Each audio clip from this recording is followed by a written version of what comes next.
Banking with Capital One helps you keep more money in your wallet with no fees or minimums on checking accounts and no overdraft fees. Just ask the Capital One bank guy. It's pretty much all he talks about, in a good way. He'd also tell you that this podcast is his favorite podcast, too. Oh, really? Thanks, Capital One bank guy. What's in your wallet? Terms apply. See CapitalOne.com/bank. Capital One N.A. member FDIC.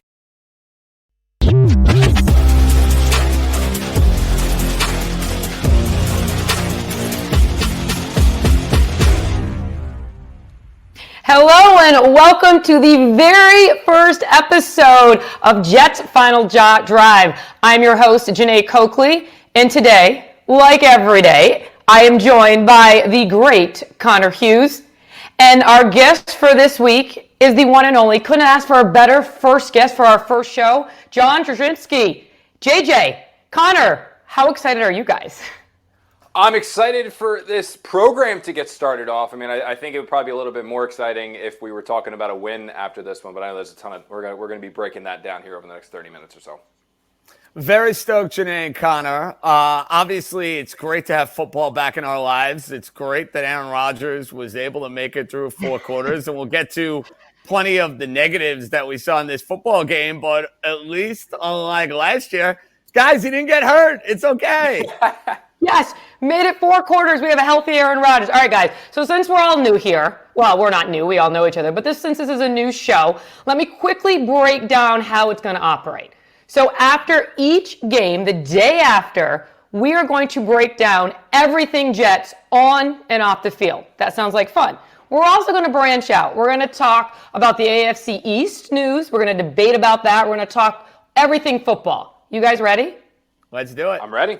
Well, we've already mentioned our first topic. Got to talk about the great Aaron Rodgers, and he's healthy. First time we've seen this guy play in almost 2 years, which is crazy to me. So let me make sure I get his stats right. So he made his much anticipated return, but the Jets ended up, as we talked about, didn't win the game. They lost 32-19. But, you know, we've had time to digest. We were able to see how he played. How did you think he played, Connor? I was impressed with him, and it did leave you longing for more, and I think one of the big reasons for that was he only threw, 21 passes, we were just talking about it. I don't think that was his fault. I mean, this was probably the first time that I can remember, at least over the last 10 years, Jeane, where back was held back by the offense. There was a drop by Allen Lazard that could have extended the first drive. There was a fumble by Breece Hall that could have extended that one. The Garrett Wilson not being able to get his second foot there. I mean, there were a couple of bad throws from Aaron Rodgers. The interception wasn't great. He should have led Garrett Wilson on that 4th and 1 slant, and Garrett's probably still running for that. But I think what you got a glimpse of on Monday night in San Francisco is what we've been telling you this guy is doing consistently in practice. That touchdown that he threw to Allen Lazard on the free play. I mean, that entire drive, by the way, Jeane, was orchestrated by Aaron Rodgers himself. It felt like he stepped back and was like, you know what, enough of this. We need a touchdown. We're going down there. He had guys going, no, you 2 left, 1 right. We're going tempo. We're moving down the field. Bing, bang, bang. It was amazing. And then the 12-play 70-yarder, the way he was connecting with Garrett Wilson so consistently on 3rd down, we knew there was going to be rust, Jeane. We knew that. There was too many new pieces on this offense, 3 new starters on the offensive line. Aaron Rodgers, Vera Tucker, they are coming back from season-ending injuries. There was so much there that was going to hold this team back early in the season. But what we saw was a glimpse of what this is going to be when they put it all together. And when they put it all together, this offense has the chance to be special because that is a very, very good offensive line. There are some very, very, very good receivers. And Allen Lazard, by the way, stepping up and playing well. That was a very welcome sight for the Jets. And Breece Hall will get going as well. I know it's a little disappointing because you couldn't see it in totality for 4 quarters, but you saw what they can do. They just need to knock some additional rust off. And JJ, this is a 40-year-old guy coming off an Achilles injury. What did you think? I mean, again, he doesn't have to be the MVP Rodgers. Well, that's the thing, Jeane. We're talking about a guy that didn't basically play an entire year of football. He's coming off a torn Achilles, and he's north of 40 years old. As far as when Aaron Rodgers has time to throw the football, Connor kind of hinted at it. He can sling it with the best of them. I mean, he was throwing back shoulders. The free play to Allen Lazard is brilliant. there's no doubting the acumen, the football intelligence, and the arm strength of Aaron Rodgers. That's all going to be there. That's all going to be a major asset. And from a standpoint of what the Jets have been working with at quarterback over the last few years, this is not a guy who's going to be holding the team back. Now, if I'm going to go glass half empty, Aaron Rodgers, when he was a Green Bay Packer, had way more mobility. Now, I don't know how much of that is the Achilles. I don't know how much of that is the rust factor or his age, but it didn't seem like Aaron Rodgers' gang had that same mobility, getting out, the naked bootlegs, making things happen with his legs. I don't think you're going to see that version of Aaron Rodgers, but that's okay. If you get quality offensive line play, if you run the football effectively, he has time to throw. He is going to be able to make things happen. And as far as his arm and as far as being able to read a defense, I don't have to worry about that. And the problem is, Jeane Coakley, you guys know this. You're around the Jets all the time. They've had plenty of quarterbacks over the last 9 years who have not been able to do those simple things. So it makes a world of difference. Yeah, and JJ, you hit the nail right on the head there, is that he's not the Aaron Rodgers of old when it comes to mobility. And I think, honestly, more of that's probably age. Now, he's not Eli Manning in the pocket. He's not Kirk Cousins. He's not Joe Flacco. He can still get out of there. You saw it a little bit when he booted around. I think it was Bosa who ended up getting a hit on him. But he was able to escape the pocket and release a ball. I mean, he's not going to run like Mahomes does now or things like that. But he still has some mobility. My big concern coming out of this offense or this game, it had nothing to do with Rodgers. Brees, I genuinely believe he's going to get going. The offensive line, the receivers, I think they're going to be fine. When we talked about this team, Jeane, going into this season, and JJ, I truly, for the first time, maybe in 14 full years, I didn't see a glaring weakness on paper with the offense. Not at receiver. I mean, maybe wide receiver 2, but if wide receiver 2 is the biggest problem with this team, that's a very good problem to have. And even then, they had guys that they liked. Mike Williams, he's going to get healthy. Allen Lazard, you figure he's going to have a bounce-back year. Certainly did to start the year with Aaron Rodgers, but I liked a lot of those pieces. The issue and the concern that I had with the Jets, it was with Nathaniel Hackett. That was my concern. And we talked about this a ton on SNY and at different points of the offseason. How the Jets did make multiple efforts to go out there and hire Arthur Smith to bring him into this organization where he would have been the lead voice in the offensive room. They weren't going to fire Nathaniel Hackett, but Smith was going to be the point man, basically calling the shots.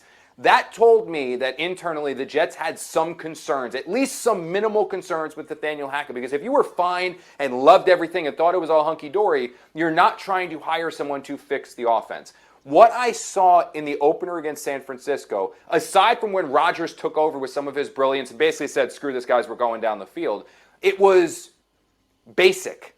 It was run, pass. It was a lot of the same problems and concerns and issues that I had with the Jets last year. The only difference was now they had competence at quarterback. And I think that there was this feeling within the Jets building that Aaron Rodgers could fix a lot of the problems on offense. And I do believe that he will fix a lot of the problems on offense. But you can't in the NFL have a player also be the coach calling the offense doing this. Those days just don't. And when Johnny Unitas was doing that and Peyton Manning really early at portions of his career, that doesn't really exist anymore. It's a lot of pressure to put on one guy's plate. If there's one, make note of it, asterisk, because I had the issues before and I still have them now, it's that I don't necessarily know if the Jets are set up for long-term success at that coaching position with the offensive coordinator, because I don't fully trust Nathaniel Hackett yet, if I'm being honest with you. And after watching this game, I still have those same reservations. I still have those same concerns.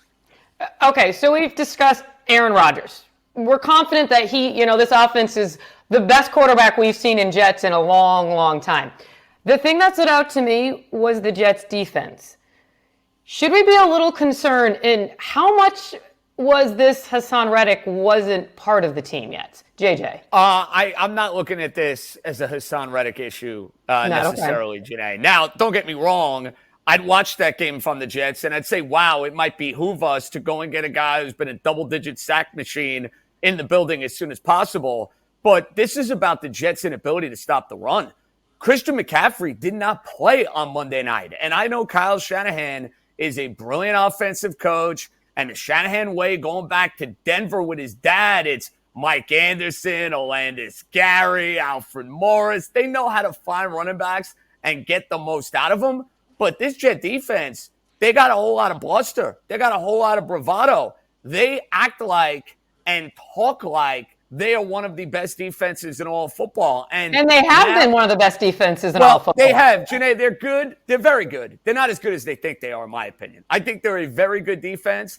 And I think because the offense has been so bad over the last few years, there's kind of been this built-in excuse of, oh, well, we don't have a quarterback. Oh, we're putting these bad spots. And some of that is true, but there are also instances where this defense hasn't gotten a big spot. And specifically, last year, they did not do a great job of stopping the run. That's obvious. And when I hear the head coach talk to Troy Aikman, and Troy shared those comments during the game saying, hey, when we need to stop the run, we'll be able to do it. Well, from what I saw yesterday, we talk about a weakness, guys. I think the Jets have a lot of talent on the defense. They have a lot of star players on their defense. There's no getting around that. But at the same time, they allowed 8 consecutive scoring drives by the San Francisco 49ers. That's unacceptable. And I expect this defense to be angry and ticked off and play a lot better against the Tennessee Titans. But you're a championship caliber defense. I'm sorry. 8 scoring drives in a row is completely unacceptable. Yeah, one punt on the first drive. And Haason Reddick is he had Defensive Player of the Year votes a couple years ago. So would he have made a difference for the Jets? Yeah, probably. I mean, you're talking about a guy who's had double-digit sacks the last 4 years. I mean, you add him to this defense next to Quinnen Williams, opposite Jermaine Johnson, with Will McDonald working in there as well. Like, yeah, you're going to notice that. You're going to feel that. That's going to make a difference for this team. But the Jets did not lose to the San Francisco 49ers. And I don't think that Haason Reddick would have changed the outcome of this game because, as JJ said, the problem was that they couldn't stop a nosebleed on the ground. It was every time they turned around and handed it off to Jordan Mason, he was picking up 4 or 5 yards of carry. And the pass rush that I do believe is going to be solid for the Jets, to good for the Jets, to potentially very good for the Jets without Haason Reddick, they didn't have an opportunity to pin their ears back and go and rush the passer because they weren't looking at 3rd and 8s. They weren't looking at 3rd and 10s. They weren't looking at 3rd and 7s. It was 3rd and 2. It was 2nd and 5. It was 2nd and 6. They didn't know what was coming because the threat of the run was there. And then once they really established the run, it was play action, hit George Kittle. Play action, hit Debo. Play action, and go over the top of the defense. That's what hurt the Jets. And when the defense has to, as soon as that ball fake comes out and the defense has to pause and go, wait, that slows them down a tick, and that's going to allow Brock Purdy, who already has one of the quicker deliveries in the NFL, to get that ball out quick, get that ball out quick, get that ball out quick. If you look early in this game, the first 2-3 possessions, I thought the Jets generated a decent enough pressure and the defense was doing their job. Where things truly started to fall apart, it was a combination of not stopping the run, the 49ers establishing that run, working in the play action, but then also the Jets' offense inability to sustain drives, which again, the drop by Lazard on the first possession, the fumble, yada, yada, yada. At one point, I think the time of possession battle was like 25-48 to 11 for the Jets, and crazy. 7 of those minutes came on one drive. 7 of those minutes came on one drive. So I don't care who's on your defense, you're not going to be able to, especially in week 1 across the country after a long flight, your endurance is going to wear down at that point. But when it comes to missing Haason Reddick, I don't believe that Haason Reddick was the player that the Jets missed. The player who I believe the Jets missed, who would have made a substantial difference in this game, and I think potentially could have flipped this game, was the guy who's playing for the Denver Broncos, and that's John Franklin Myers. Because it is very hard to undersell how important he had been to this team over the last few years, as that ability to be a run-stuffing force on the outside of defensive end, then kick inside and be a pass-rushing presence on the inside. The Jets could survive losing Bryce Huff if it meant they were just giving those snaps to Will McDonald. What it is hard for them to survive, because they haven't figured out how to do it just yet, is when they had to trade John Franklin Myers because they couldn't afford to pay both JFM and Haason Reddick. They now don't have Haason Reddick, they don't have JFM, and they're trying to figure out a way to make it work. One of the reasons we saw Quinnen Williams playing defensive end was they're trying to use him now to fill that JFM role, a role that they didn't need to get rid of if they didn't trade for Haason Reddick. So the player that they missed, it's not Reddick yet. He would have made a difference. He's a dominant player, but they really needed JFM on Monday night. Banking with Capital One helps you keep more money in your wallet with no fees or minimums on checking accounts and no overdraft fees. Just ask the Capital One bank guy. It's pretty much all he talks about, in a good way. He'd also tell you that this podcast is his favorite podcast, too. Oh, really? Thanks, Capital One bank guy. What's in your wallet? Terms apply. See CapitalOne.com/bank. Capital One N.A. member FDIC. All right, but again, guys, this is just week one. No need to overreact quite yet. No one's winning the Super Bowl. But as far as the AFC East goes, every single other team won in week one. So, JD, I'll put you on the spot first. Who is your AFC East MVP? It's an easy one for week me, one. Jay. He's the best player in the division, and it's Josh Allen. His team was down double digits to the Arizona Cardinals. I may have had an investment in the Arizona Cardinals plus 6.5. I thought they were going to win the game outright. And Josh Allen just basically didn't allow that to happen. And one thing I think you're going to see with Buffalo this season, they don't have the same talent on defense that they've had in years past. Their safeties are gone. Matt Milano is gone the first 2.5 months. And I think that team's success is going to be predicated on that guy balling out week in and week out. And he doesn't have Stephon Diggs. He's going to be throwing to a variety of different receivers. But he's as dangerous as any quarterback in the sport, not named Patrick Mahomes. So to me in week one, there are a lot of wordy candidates. But I'm going to go with the best player in the division who orchestrates a double-digit comeback, Connor. Give me Josh Allen. Yeah, JJ, I was talking about Josh actually going into this season. I said this to multiple times, and I genuinely believe he's going to have maybe the best season of his career. I think losing Stephon Diggs, while a tremendous player, the presence that he was, not having to deal with that anymore, space it out, truly just run the offense. I've compared it to Eli Manning losing Jeremy Shockey. I think we're going to see the best of him. But my player, parentheses S, there is for the players of the week in the AFC East. How about the Patriots defense? I mean, what they did to Joe Burrow. I'm on the record on Jets Class, which you guys can watch later this week, saying the Patriots are going to suck. And they took down a team that I believe has a chance to actually make a Super Bowl run. And I know you never want to over embellish what happens in week one. We saw the Jaguars a couple years ago win the opener and then lose their next 15 games and steal Trevor Lawrence from the Jets. But like, this is one of those things where what they did was just impressive. And to see them fight, see them grind, see them claw for Mayo, their new coach, it was again, I know Jet fans hate the Patriots, but just as an outside looking in, it was cool to see that group that probably isn't going to win too many games together this year come together to take down the Bengals and specifically really make some plays. Like that fumble, tight end going in the end zone, and they punched the ball out to recover it, which really could have flipped the game, making a couple stands there. I mean, it's just, it was very, very impressive to see that from them in a season where they're not going to be the more talented team on the field all too often. Here I thought JJ was going to throw someone from Miami Dolphins, but that's okay. I like Hey, the Josh it just Allen. goes to show you, Jeane, fair and balanced around here. You know, I could have given you Javon Holland with the big strip sack. Tyreek and Jalen Waddle had pretty big games, but hey, I call it like I see it. I got to give. Again, I love Connor just throwing all the group in together, like not putting a single guy in there. All right, I wanted Josh Allen, and then JJ took him from me. Oh, is that what it was? Then you couldn't think fast enough. Like, I'll just do the whole defense in that case. I liked it. Yeah. All right, so my next topic, we're going to talk Breece Hall. Is he a top 3 fantasy player? Like, everybody always asks me, should I take Breece Hall as a fantasy guy? I'm like, heck yeah. Do you agree? Top 3? Yeah. Connor, you can go first. Yes. Yeah, sorry, I jumped the gun there. But, I mean, this was funny. Like, that, I know people are going to overreact. That fumble he had was the second of his career. Thank you. That's the second lost And it fumble was the of his fourth play career. of Aaron Rodgers being a Jet. I think there's something about the fourth play with Aaron Rodgers. You just got to let it go. So I said the same thing. And the drop again, it's like, yeah, that's not really Breece. And the run game, that was a really, I mean, we're going to talk about this in a little bit. Like, 49ers are a really good team. Like, that's a really, really good team. And they clearly made it their goal to shut down Breece Hall. And the Jets still were running it to him. And you saw him break a couple runs. I mean, he's going to get his carries and his touches. But I've been told from multiple people over there with the Jets that this offense is going to run through Breece Hall. Garrett Wilson is spectacular. Aaron Rodgers is incredible. You're going to see Xavier Gibson. Allen Lazard, obviously, we've said multiple times, had a really good game. We're eventually going to see Mike Williams work in there as well. But the focal point of this offense, week in and week out, is going to be Breece Hall. They want to establish the run. I believe when they play teams that are not the San Francisco 49ers, like the Titans coming up, Patriots, Vikings, these teams I don't think are all that good, they're going to establish the run and get it going. And the one major thing that makes him, I believe, a top 3 fantasy option all over the place is you saw it again last night, on Monday night. They are featuring him in the passing game. They are using him as a weapon out of the backfield. And I think that's going to continue. And you're going to see him running more routes than just a check down option. So, I think Hall is a tremendous option for most fantasies. No question. And here's the problem you have with a lot of these running back situations throughout the NFL.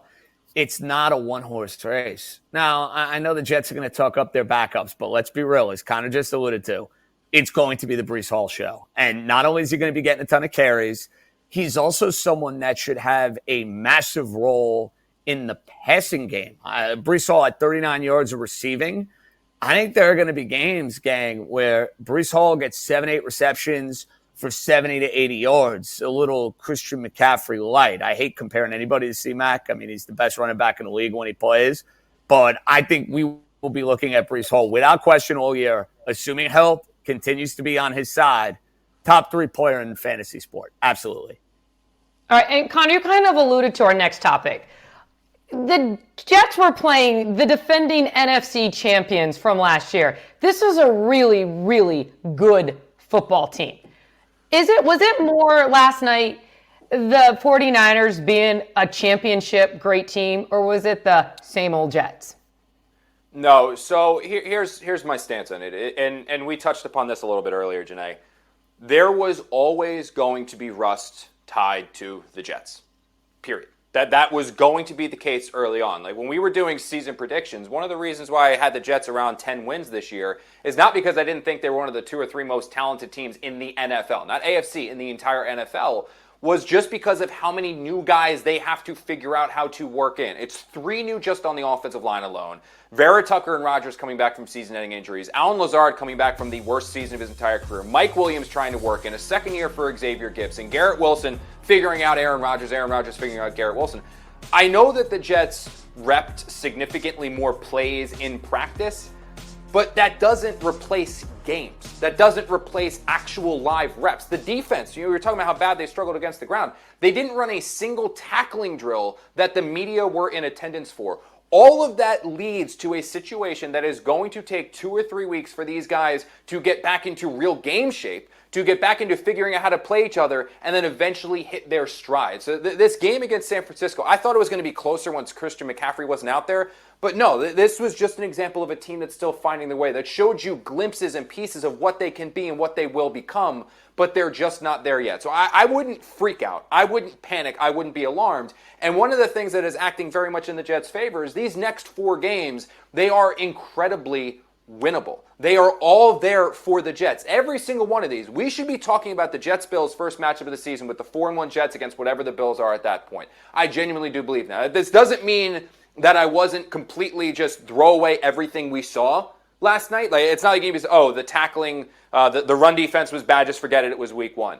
The offense couldn't sustain drives, I forget it, it was just week 1. No. That I'm not saying. Like, there were aspects that were alarming. But as far as raising red flags and sounding the alarms, that's not what I would do yet, because a lot of this I do believe is rust. Now, if they struggle the same against the Titans next week, well, I'm a little bit more concerned. Like, that's going to be something I'm a little more freaking out about. I still have my issues with Hackett like I was talking about before. But overall, big picture, I still think this is going to be a Jets team that finishes the year with 10 wins. And we are not going to be talking about them winning the AFC East. I think that's going to be JJ's Dolphins. But this will be the team that in December and in January, every analyst is saying, you don't want to play the Jets in the playoffs, because they will be peaking and going at the right time. They're just not there yet. I do think, though, major thing, this was a wake-up call. And it should be a wake-up call. I mean, that's because the Niners are what the Jets want to be.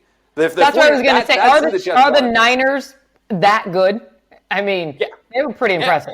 Yes. Oh, they're without McCaffrey. They're loaded. Yes, everywhere. Yes. Jeane, think about it. The Niners have been in, 3 of the last 5 Super Bowls? They've been in, I think, 4 straight NFC title games.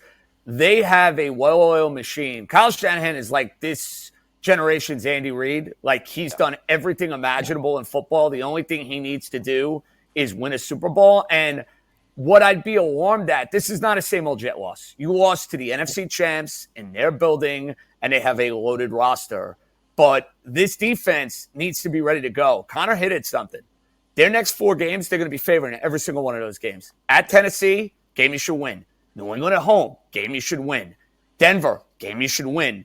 Minnesota in London, game you should win. The Jets will be favorites in every single one of those games. I know that there's a rust factor and the idea that there are a lot of new pieces, a lot of new bodies on this team, but these are winnable games. You cannot flush them. This defense has got to be much better.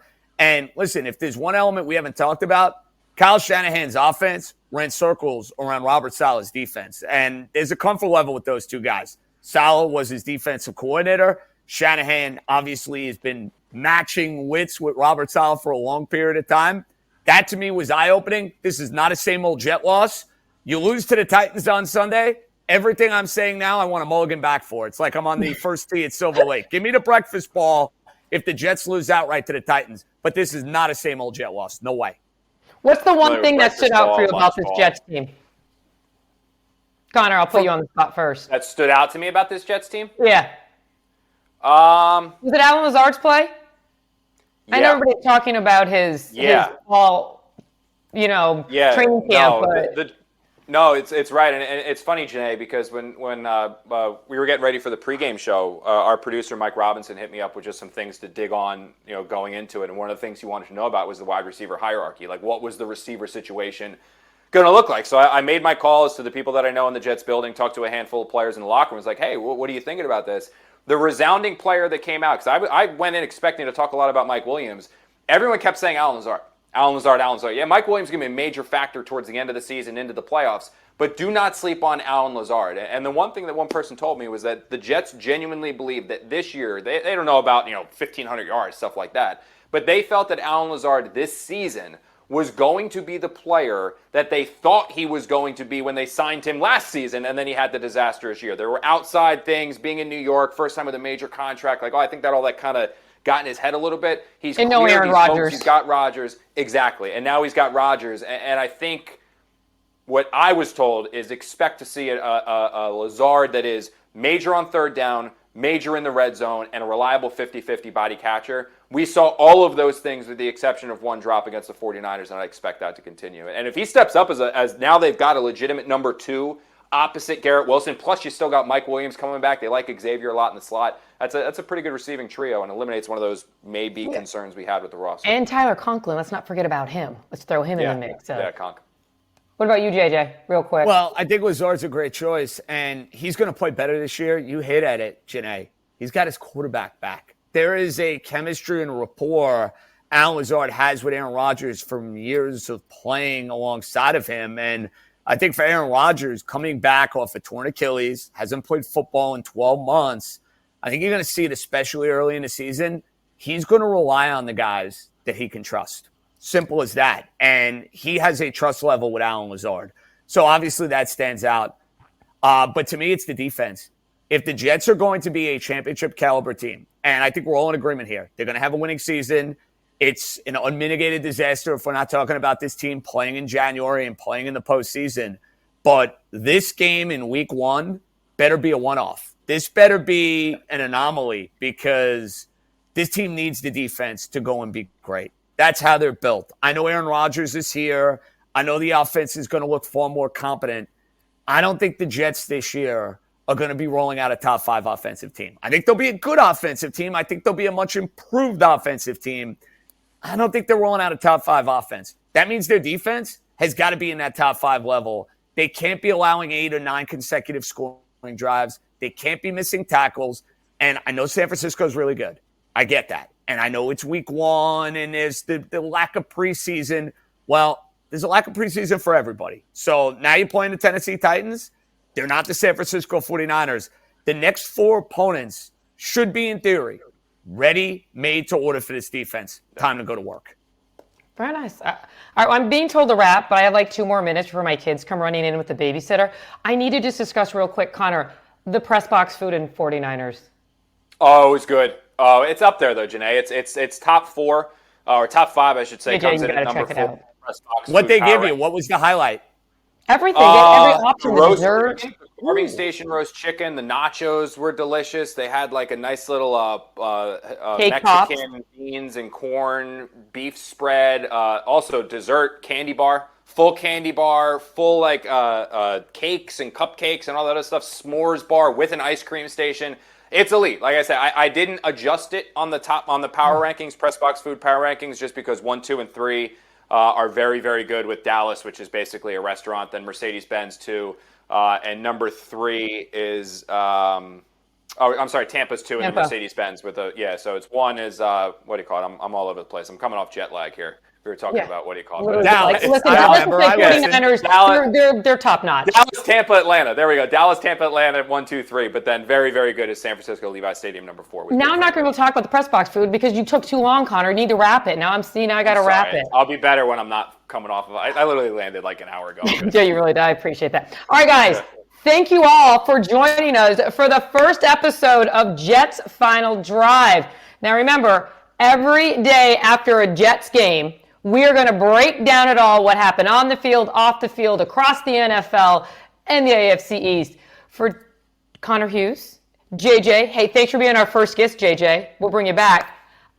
Thanks for watching, guys. We appreciate it. And maybe coming up, you guys are going to ask some questions. How's that sound? Done and done.